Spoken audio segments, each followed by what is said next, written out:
So that kind of sets the table for what we're going to call 5 fun facts about the Federal Reserve to fascinate your friends. Yeah? That's good. I like that. Because, like we said, we want you to sound like an intelligent person when you're at those cocktail parties that we don't get invited to. And someone happens to be like, well, you know what the Fed did, blah, blah, blah, blah. And then you can just like, boom, own that conversation.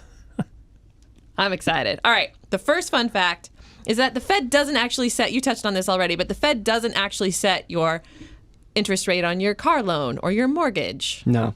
You know, I mean, the interest rate that you would pay on your credit card or your car loan or your mortgage is set by the bank that is lending you that money. But the bank is going to be influenced by what rates the Fed is moving around, because the banks are borrowing money from each other on an interest rate that is set by the Fed. So the bank's lending rate, the money that the bank gets money at, is influenced by the Fed, and that's going to influence the rate that you lend at. Right. It's increasing the bank's cost of business, so they're going to try to pass that on. But all those rates are influenced by other factors, the market for mortgages. And if you're going to get an individual loan, your credit score will play a big part of it too. So people will start to panic about like, oh no, I better go buy a house now because the Fed is going to raise rates. But very few people expect that mortgage rates are going to skyrocket because of this. All right, the Fed, here's the next fun, fascinating fact. The Fed doesn't create money usually. I'm still unclear about this one. So it's a big misconception, and it's put out there a lot, that the Fed is injecting money into the economy, that the Fed is printing money and just kind of throwing it around the economy. Like literal money? Like they literally print dollars and throw them in? Or some people would think that, but even if you think it's just digital money, like you're just putting it, there's still an impression that the Fed is making money and just kind of sloshing it around the economy. And that's not really how it works. New money is created when a private bank like Citigroup or JP Morgan makes a loan. That's how new money is created. And the Fed doesn't really have any control on that. They can try to influence that with lower interest rates and by changing the amount of what are called bank reserves, which is money that banks hold at the Fed. So they can try to influence it, but they really don't have any power over it. And when the economy is weak and banks aren't lending that much, which has been the case for the past 7 years, you're not going to really ignite a lot of inflation. You're not really injecting a lot of new cash into the economy, no matter what the Fed does. And that's why I think there's this big disconnect between, over the last 7 years, people saying, look, the Fed printed $4 trillion of new money, but we haven't had a big burst of inflation. Why did that happen? It's because the Fed didn't really print $4 trillion and put it in the economy. They printed $4 trillion with the hope that it would increase bank lending, but it didn't. And that's why there's this disconnect between the two.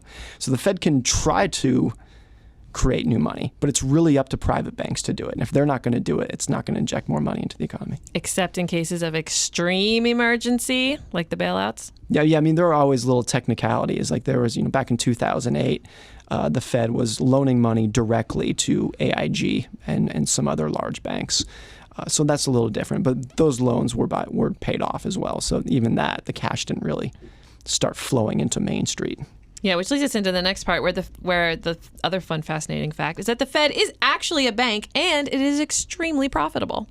That's right. Yeah, the Fed makes profit just like any other bank. It has assets that it owns, and those assets pay interest, and the Fed has expenses, and after you subtract those, you get profit. And in the Fed's case, almost all of the profit, about 98%, goes back to the U.S. Treasury, which means goes back to taxpayers. And over the last 7 years, when the Fed's balance sheet has been really big from buying so many Treasury bonds, that profit has been hundreds of billions of dollars that has benefited taxpayers to reduce the deficit. It's particularly during the Great Recession, it went and bought in all kinds of distressed debt, mortgage-backed securities and things that eventually often did recover in price, and they made huge profits, and that all got sent back to the U.S. Treasury. Yeah. All right, so the next one.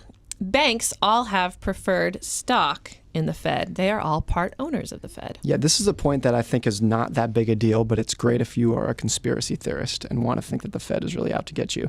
The Fed is owned, in effect, by banks in America. Big banks like Bank of America and Citigroup, they all own stock in the Fed that pays a dividend. It's really just kind of a technical point, though, because for one, they can't sell that stock. They can't trade it. So it really doesn't have that much practical value.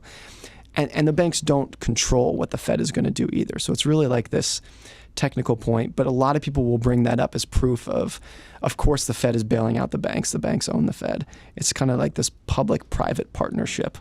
But so it's great for conspiracy theorists. Right. So if you get cornered by a conspiracy theorist at a party, yeah. You know, I just luck. said 98% of the Fed's profits go to the Treasury, whereas the other 2% go. You know, it goes to the dividends, these dividends paid to the bank. But yeah, all right. So if you're a conspiracy theorist out there, chew on that. There you go. Yeah. All right. Last fun, fascinating fact about the Fed. Alan Greenspan, former very famous Fed chair, was an arrogant jerk. Well, maybe. Let's just end it at that. No, you have a story. You have a story for this. Ben Bernanke just wrote his biography, his memoir. It's really good, and he talks a lot about how the Fed works and operates, and he talks about there's this private door from the chairman's office into the Fed boardroom where the board meets to make all the big decisions. And Greenspan would wait until everyone else was seated and then make this grand entrance into the boardroom through his private door. No one else could use that door. It was his door. And Bernanke said, for the most part, he tried not to use it. He tried to be a little more humble in his job.